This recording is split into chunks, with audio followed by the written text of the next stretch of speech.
Good morning po sa inyong lahat at welcome po sa ating pong panibagong araw na kung saan matututo tayo mag-aral ng salita ng Diyos. So sa umagang ito, patuloy po natin pag-aaralan na kung paano ba natin gagamitin ang abilidad na binigay sa atin ng Panginoon. The last time po nakita po natin na kung saan ito pong kwento ng agila at ng mga manok, na kung saan tayo po lahat ay binigyan ng Panginoon ng abilidad, na kung saan ito po ay nilikha ng Panginoon bawat isa sa ating katulad po ng mga thumb marks po natin at retina ng ating mga mata, ito po ay very unique. Ito po ay binigay at nilikha lamang para sa iyo at para sa akin. So gayon din ang mga abilidad natin, kagaya nga po nung kwento po nung last time po, yung eagle at yung mga manok, na kung saan nandun po napunta nga po yung eagle doon sa lugar ng mga manok at doon po siya lumaki. Pero nakita po natin hindi taga roon dapat ang isang agila sapagkat nilikha siya ng Diyos doon para sa mga matataas na lugar, sa mga punong malalaki at matataas na mga bundok.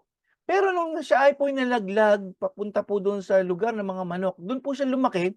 Kaya nga naging pananaw po ng agilang ito ay parang manok.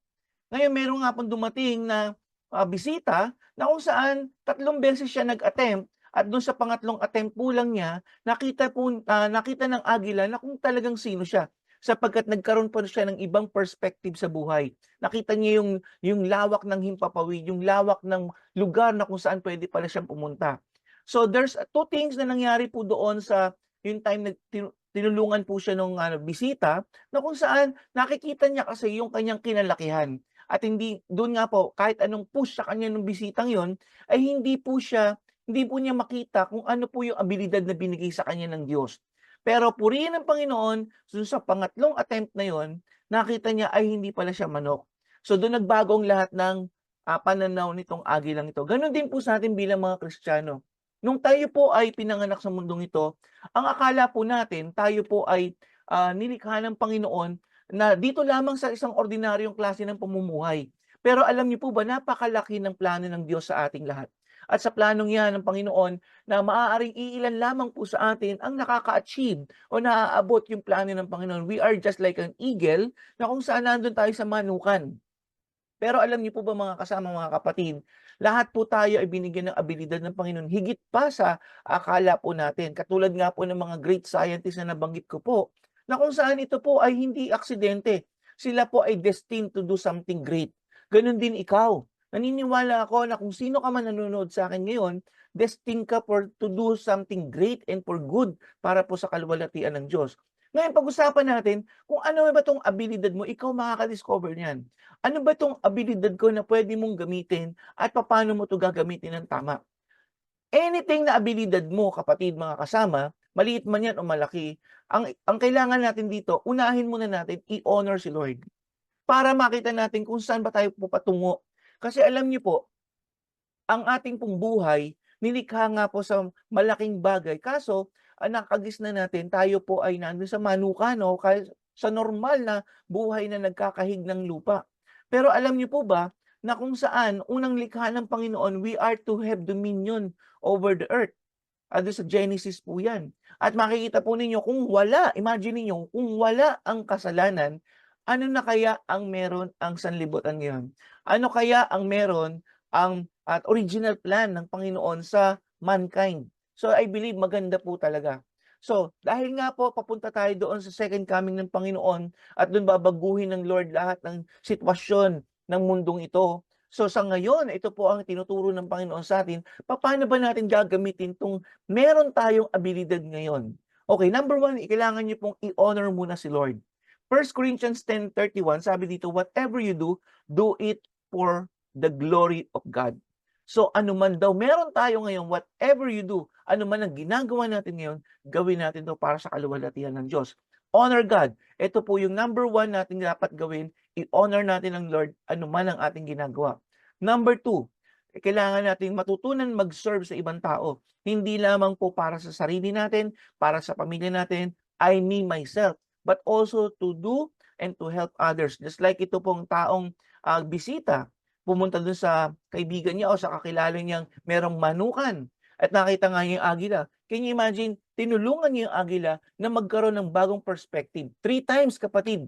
May mga tao ring ginagamit ng Panginoon para tumulong para sa atin. Mapapansin po ninyo kung tinulungan po ang isa't iba sa atin dito na nanonood, nakikinig. Imagine niyo nagbago ang iyong pananaw sa buhay.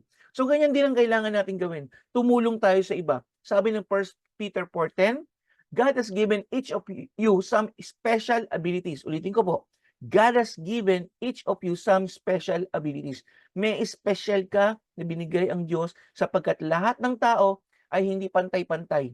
Meron pong mas magaling at meron pong kanya-kanyang abilidad sapagkat tayo po ay merong kakayahan na according sa ating pong ability. Pero lahat po tayo ay mayroong special abilities.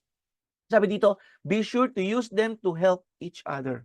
So yan po ang hindi natin nakagisnan, hindi po natin nakagawian, tumulong sa ibang tao. Paano natin sila i-build up, paano natin sila i-encourage, paano natin sila i-strengthen. So, passing on to others God's many kinds of blessing. This is the mandate from God na kung saan we must help other because this is the second greatest commandment may binigay ng Panginoong Hesus na tayo po ay magmahal sa ibang tao.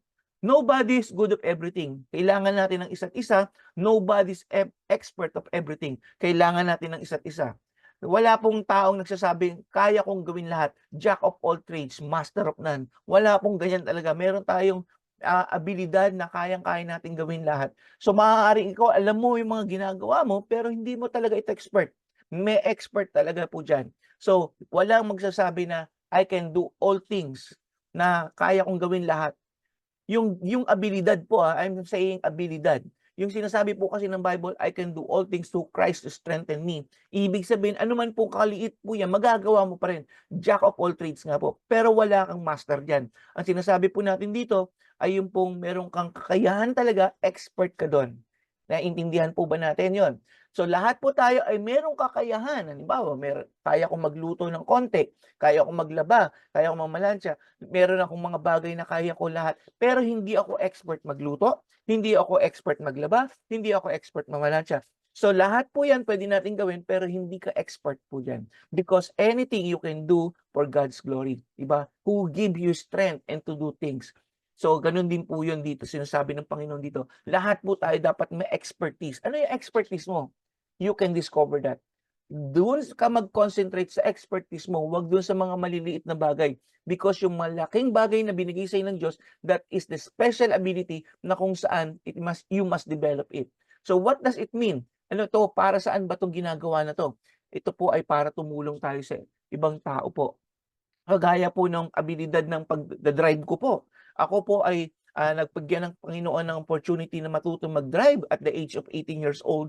And ngayon po, nakakatulong ako sa ibang mga tao when they need something na kailangan din sa hospital o merong kailangan puntahan. So nagagamit ko po yung ability ko sa pagmamaneho. So hindi po lahat ng tao nakakapag-drive. Hindi lahat ng tao ay may sasakyan din naman po. So, purihin ng Panginoon sa binigay po sa akin talento. So, ganun din po sa inyo. Ano ba yung mga special gifts ninyo? Maaring sa work ninyo, maaring sa bahay, maaring sa eskwelahan.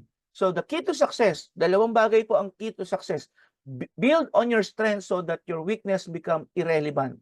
Ano ba itong irrelevant? Walang katuturan. So, kailangan yung i-build up yung inyong strength. Determine yung strength nyo. Isipin niyo, isulat po ninyo yan. Ano ba yung mga strength niyo? Ano ba yung kaya niyong gawin? Saan kayo mahilig? Mahilig ka ba magpukpok, magkarpintero, magbutingting? Yun ka mag-expertise ka. Mahilig ka bang magkumpuni kung ano-ano diyan sa inyong bahay o sa inyong trabaho? Yun ka magpagaling ka doon. Ibig sabihin, build mo yung sarili mo diyan. So tapos meron pang number 2, i-team up mo yung sarili mo. Key to success, team up with people who are good with what you are not good at. So, ano po natin gagawin yan? Meron kang palalakasin at yun namang mahihina mo, pwede mo pang palakasin. Sabi ko nga po kanina, meron tayong special abilities, pero lahat may kakayahan kong gawin. Ano po yan? Jack of all trades. Pero may maliliit yan. Pero paano ba natin dadagdagan pa yung abilidad natin? Halimbawa, kagaya ko po, kung talagang gusto kong kumain lang, hindi naman ako marunong magluto, pwede ko naman talagang desisyonan ng sarili ko na matuto magluto. Pero kailangan din natin talaga ng tulong ng ibang tao. Team up with people so that magkaroon tayo ng kaalaman. Kaya ang tawag natin dyan dito sa secular world is coaching, mentoring. Because through the help of other people, just like yung agila, natuto siyang lumipad. doon sa mataas na bundok. Gano'n din po tayo mga kasama at mga kapatid. People usually criticize other weaknesses, but we must change the mindset. Ulitin po natin, people usually criticize other weaknesses, but we must change the mindset. We must encourage each other, accept each weaknesses. Yun po ang gusto ng Panginoon. Lahat po tayo may weaknesses, wala pong lahat magaling. So kailangan natin magkaroon tayo ng pananaw na bagong pananaw na we are to encourage other people. Hindi po natin sila ibabagsak. Lagi natin silang tutulungan paangat. Ano man yung kahinaang yan, ano man yung mga bagay na yan, na meron yung taong yun. Kaso, minsan kasi pinagtatawanan natin sila. Minsan kasi, mga tao po ay may, di ba, nagdapa. Di ba, usually, ang reaction natin, natatawa tayo, nadapa siya. Pero hindi, dapat po, ang instinct natin kaagad, pag may nadapa, immediately tulungan po natin sila. That is the change mindset po dapat ng mga, lalong-lalo ng mga kapwa po natin, mga Pilipino. Because we are not to against other, but we are to build each other. Amen po ba? Amen. Amen. Tayo po yung manalangin. Hallelujah. Thank you po, Panginoon, sa araw nito. Salamat po, O Diyos, sa inyong pagpapala. Tulungan niyo po mga kasama ko na mga nanonood po ngayon na ma-discover nila yung mga abilities, mga talents na binigkalab niyo po sa kanila. And I pray, O God, that sila pong lahat, Panginoon, ay tunay nga magkaroon ng next life, Lord God, yung pong upgrade, yung pong promotion, O God, kagaya ng agilang ito na narinig po namin sa kwento, na hindi na siya naging manok, Lord. Yung isip manok kung hindi siya po ay naging tunay na agila na lumilipad, Panginoon. Kaya po, Lord, I pray na lumipad nga po ang mga taong tumanggap ng mensaheng ito. Purihin at sambahin ka sa pangalan ng Panginoong Hesus. So kita-kita po tayo, meron pa po tayong susunod na series po dito. God bless you all.